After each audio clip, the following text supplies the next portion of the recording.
La célèbre couverture du chapitre 784 a fait parler d'elle longtemps, et dans moins d'une semaine, nous aurons la réponse à notre question: que va-t-il se passer au chapitre 944? Bonjour tout le monde, c'est Goldie Passion. Aujourd'hui on se retrouve pour une nouvelle vidéo, et aujourd'hui je vais vous donner mon avis, mes prédictions et mes attentes sur ce chapitre. Dans cette vidéo, je vais proposer 6 hypothèses qui, selon moi, ont une chance de se produire. Dans la première partie de cette vidéo, je théoriserai mes hypothèses à l'aide de la couverture du chapitre 784, et dans la seconde partie de la vidéo, j'exposerai mes prédictions et mes attentes à propos du chapitre 944. Vous êtes prêts? C'est parti!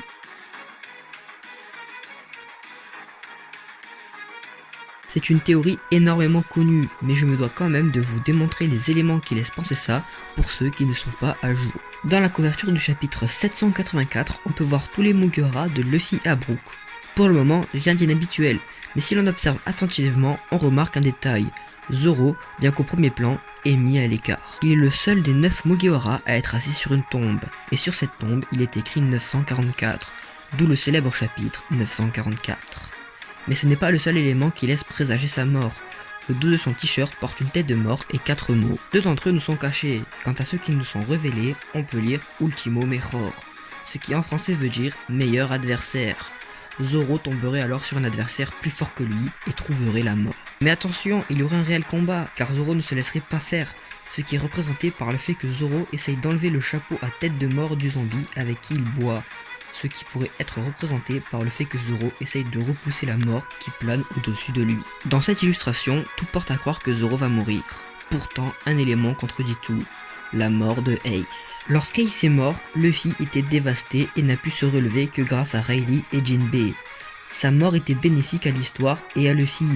Cela nous a permis d'introduire Barbe Noire, les Yonko, les 3 amiraux et le Haki, et cela a permis à Luffy de devenir plus fort mentalement et d'apprendre à maîtriser les 3 formes du Haki. À ce stade de l'histoire, une éventuelle mort de Zoro ne servirait à rien.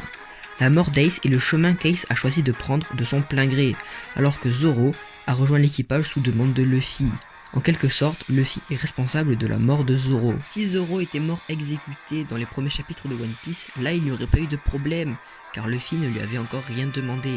Mais à ce stade de l'histoire, comme je l'ai dit, c'est inutile. Luffy ne s'en relèverait pas, ainsi que tout l'équipage, et cela pourrait bien marquer la fin de One Piece. Mais pire encore, Zoro n'aurait pas tenu parole, ni à Kuina, ni à Luffy. Devenir le meilleur épiste au monde pour Kuina, et ne plus perdre un seul combat avant de réaffronter Mihawk pour Luffy.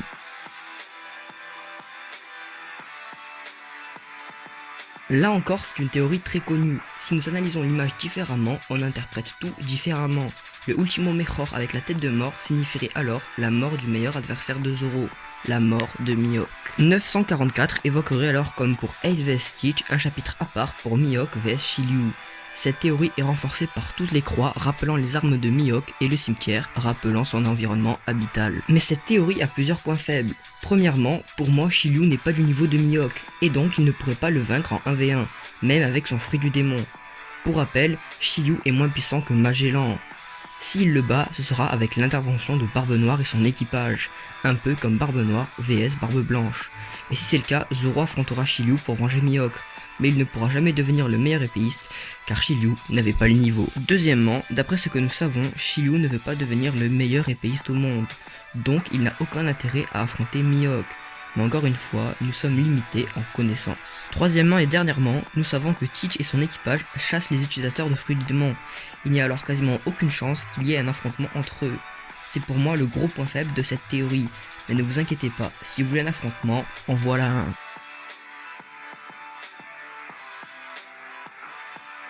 Zoro pourrait bien affronter Kaido au chapitre 944. Tout d'abord, nous savons Kaido accro à l'alcool, comme Zoro. Zoro, dans cette illustration, boit avec un zombie et tente de lui enlever son chapeau avec une tête de mort. Ici, le zombie représente Kaido, accro à la boisson, et la tête de mort représente l'immortalité de Kaido. Zoro tenterait alors de lui enlever. Le cimetière renforce l'immortalité de Kaido, toutes les têtes de mort représentent son immortalité. Si affrontement il y a, 2 options s'offrent à Zoro. La mort, qui rejoint la première hypothèse, ou l'emprisonnement, comme Luffy. Mais cette théorie n'a vraiment pas beaucoup de chance de se produire. Déjà, je n'ai qu'un seul élément concret pour m'appuyer, car la première option qui est la mort a été démentie dans l'hypothèse 1, et Oda ne peut amener Zoro à Udon alors qu'ils sont sur le point de s'enfuir. Ça n'aurait aucun sens. Si Luffy a été emprisonné, c'était dans un but scénaristique, pour qu'il s'entraîne et qu'il se remette en question. Or, Zoro n'aura ni le temps de s'entraîner, ni le temps de se remettre en question.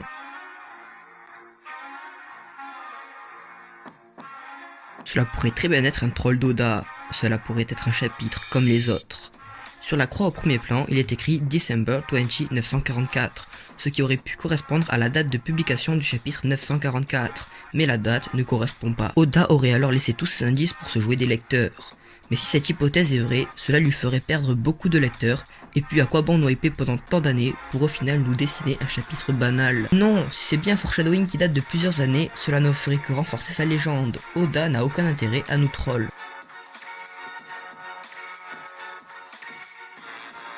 Et si pendant le chapitre 944, nos deux rivaux se retrouvaient et s'affrontaient? Rappelons-nous, lors de l'arc d'Enies Lobby, Zoro avait déclaré que si le capitaine ne se faisait plus respecter, l'équipage est voué à disparaître. Si Usopp revient sans faire d'excuses, je n'hésiterai pas non plus à quitter l'équipage moi aussi. Fin de la citation. Ultimo Mejor désignerait alors Sanji, le rival de Zoro.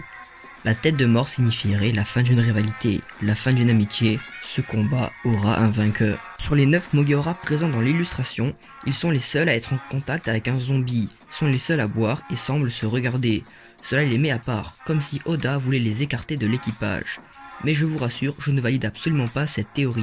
Et il y a plusieurs raisons à ça. Lors d'Enies Lobby, la scission de l'équipage était nécessaire pour mieux les souder. Robin n'arrivait pas à s'intégrer à cause de son passé, Usopp se sentait trop faible et a trouvé Sogeking, et cela a permis d'introduire Franky. Désormais, une scission maintenant n'est pas nécessaire, les Mugiwara sont déjà tous soudés entre eux. Et puis selon moi, Sanji n'a pas agi comme Usopp, mais plutôt comme Robin. Usopp a agi égoïstement en voulant garder le mérite pour lui, tandis que Robin est parti sans rien dire pour protéger ses amis de son passé. À Whole Cake, Sanji est parti sans rien dire pour protéger ses amis de son passé. Alors certes, Sanji a frappé Luffy, son capitaine, mais il s'est ensuite excusé et a demandé de l'aide à Luffy, qui a accepté. Luffy n'est pas rancunier envers Sanji, ni Nami, ni Chopper, ni Brook, ni Pedro, ni Carrot. Et puis Zoro ne voulait pas se battre contre Usopp, alors pourquoi voudrait-il se battre contre Sanji? Je pense que c'est plus du fanboyisme qu'autre chose.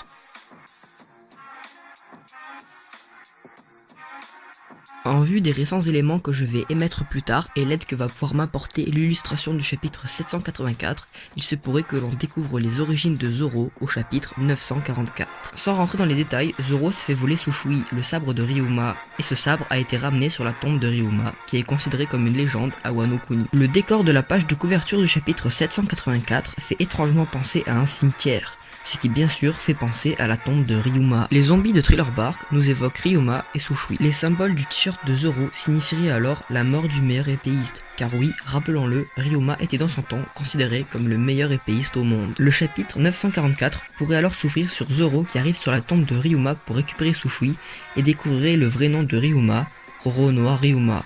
Roronoa dit Ryuma. Il poursuivrait peut-être par un flashback de la mort de Ryuma. Car oui, sur la croix au premier plan, il est écrit December 20 944, ce qui correspondrait à la date de mort de Ryuma. Les années actuelles de One Piece se déroulent dans les années 1520. Nous savons que Ryuma vivait il y a quelques centaines d'années, alors pourquoi pas en 944? Ce qui renforce cette théorie, c'est que les croix et les tombes semblent être là depuis longtemps, depuis quelques centaines d'années. On remarque aussi une pomme qui fait référence à Otama et donc à Wano Kuni. Le seul point faible de cette théorie, c'est que Zoro s'éloigne du cimetière au fil des chapitres. Parmi ces 6 possibilités, seule une me semble correcte, et c'est bien sûr l'hypothèse numéro 6, qui concerne les origines de Zoro. Pour moi, c'est cette intrigue qui est la plus nécessaire à l'histoire actuellement. La mort d'un Mugiwara ne sert à rien à part terminer l'histoire. La mort de Mihawk est incohérente si elle n'est pas en 1v1. Un nouvel emprisonnement ne sert à rien car ils sont en pleine évasion et Zoro n'aura pas le temps de s'entraîner et de se remettre en question. Si c'est un troll, Oda perd des lecteurs. Une nouvelle scission au sein de l'équipage est inutile à part pour le détruire. Et enfin, apprendre les origines de Zoro ferait avancer l'intrigue et expliquerait pourquoi Zoro est tant mis à l'écart depuis le début de l'arc. En tout cas, c'est ce que je veux voir, c'est ce que je pense est le plus nécessaire et probable d'arriver, et j'espère qu'Oda choisira la même option que moi. Et voilà les amis, c'est déjà la fin de cette vidéo. J'espère que ce nouveau type de vidéo vous a plu. À l'avenir, il ne sera pas récurrent, c'était juste pour le chapitre 944. Merci d'avoir regardé la vidéo jusqu'au bout. L'espace commentaire et mon Discord sont ouverts pour les débats. Merci pour tous vos retours sur ma théorie sur l'origine du granit marin, cela m'a fait énormément plaisir. Certains m'ont rapporté des problèmes de son avec les écouteurs. Le son sort plus fort d'un côté que de l'autre, donc si l'un d'entre vous s'y connaît en montage, ces conseils sont les bienvenus. A très vite dans une prochaine vidéo, ciao.